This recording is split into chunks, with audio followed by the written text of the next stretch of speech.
President, on Good Friday, another Capitol Police officer lost his life defending this building and all those in it. Officer Billy Evans was killed when an individual rammed Officer Evans with his car at the barricade Officer Evans was manning. Another Capitol Police officer, Officer Ken Shaver, was injured in the attack. Mr. President, we talk about how police officers leave their homes each day not knowing what they will face. Good Friday's attack was a reminder of how true that is.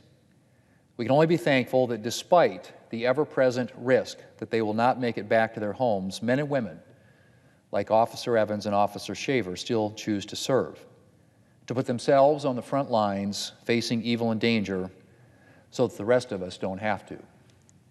I know the officers of the Capitol Police have had an unthinkably difficult few months. I hope they know how grateful we are for their service.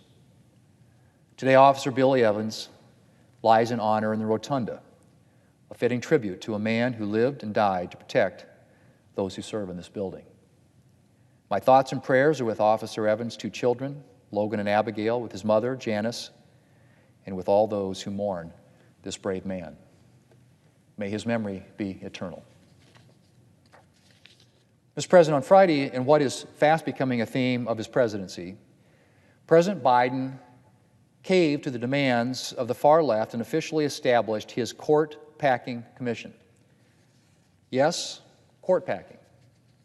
An idea that had been consigned to the ash heap of history almost a century ago has been given new life by the far left who, wait for it, are upset that a duly elected Republican president was able to get his justices confirmed to the Supreme Court. That's right, Mr. President. The terrible crisis we're facing is that a Republican president was able to fill 3 vacancies on the Supreme Court. I confess I had missed the part in the Constitution that said the Supreme Court is only legitimate if a majority of its members were nominated by a Democrat president, or at least reliably deliver liberals' preferred outcomes. But liberals didn't.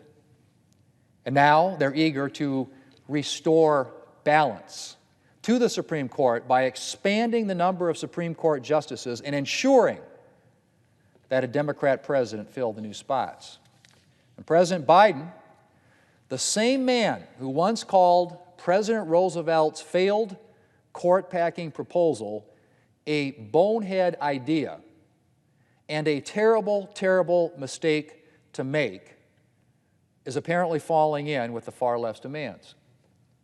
His commission, composed, I should say, largely of left-leaning scholars, Democrat operatives, and a few conservatives as bipartisan window dressing, will consider court packing and other structural reforms like term limits for Supreme Court justices. It's funny how Democrats weren't too concerned about term limits when revered liberal justices were serving for decades.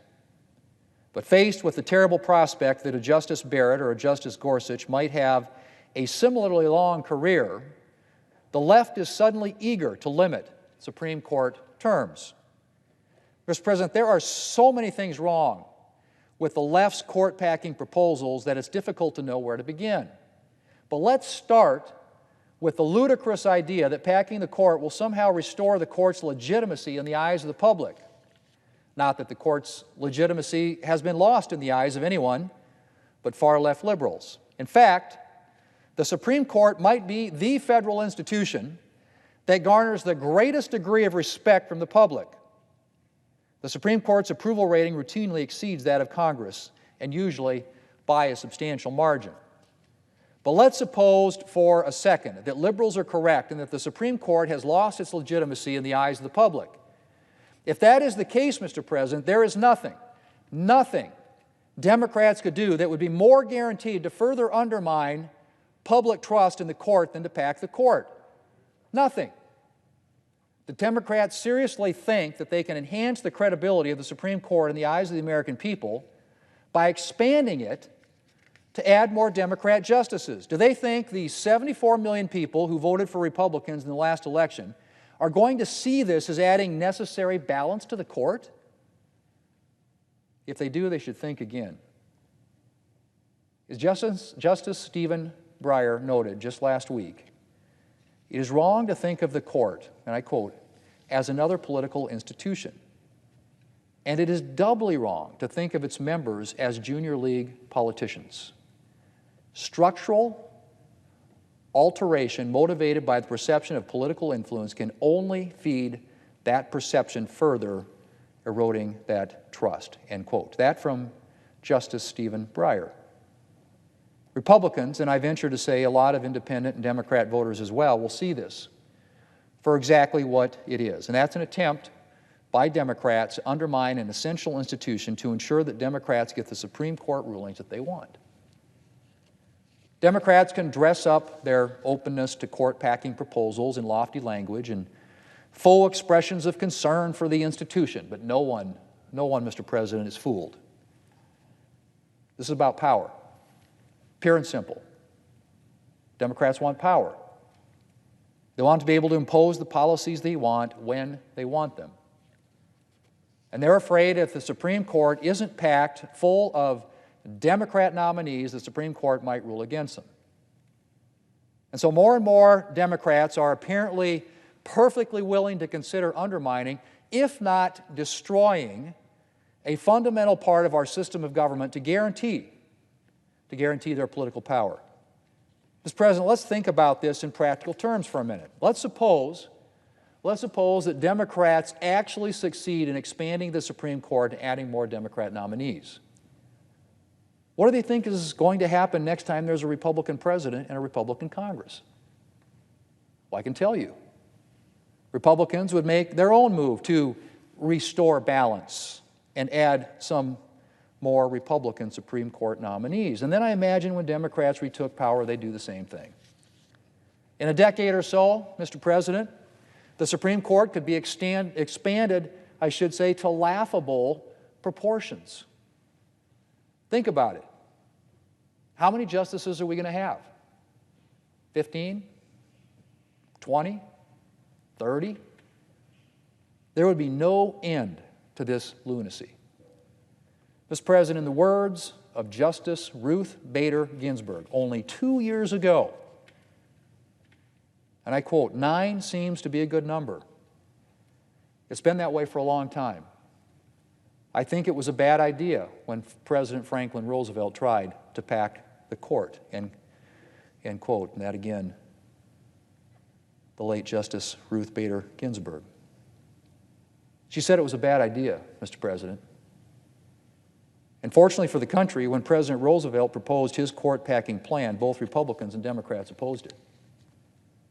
Unfortunately, Democrats today seem to be more concerned with power than principle, or in some cases maybe lack the courage to stand up to the ferocity of the far left. In the past, President Biden has powerfully defended American institutions. But now he seems incapable of standing up to the far left. And so now we have an American president implicitly endorsing the idea of court packing by establishing a commission to study the proposal. Mr. President, Democrats like to talk about democracy and making sure that people have a voice. But it's becoming increasingly clear that they think their voices and the voices of liberal Americans are the only voices that should be heard. And if they can't win by convincing the public to elect strong Democrat majorities, they've made it increasingly clear that they're willing to undermine our institutions to ensure their grip on power. Don't like the makeup of the Supreme Court? Expand the court with new Democrat justices until you can be sure you get the results you want. Don't like Senate rules like the legislative filibuster that give the minority party a voice in legislation? Change the rules. Don't like your election prospects? Pass legislation like H.R. 1 or S1 designed to give your party a permanent advantage in electoral contests. Mr. President, I understand Democrats' passion for their political beliefs. I'm pretty passionate about advancing my political principles. But I believe we should be advancing our principles the democratic way by persuading people to vote for us, not by undermining our democratic institutions to give our party an advantage. I am deeply disappointed that President Biden found himself unable to stand up to pressure from the radical left. But I hope, Mr. President, I hope that at least some Democrats will find the courage to oppose these dangerous attempts to undermine our system of government. The Biden Court Packing Commission is a solution in search of a problem and an attempt at a raw power grab by Democrats. It should quickly fade into the obscurity that it deserves. Mr. President, I yield the floor.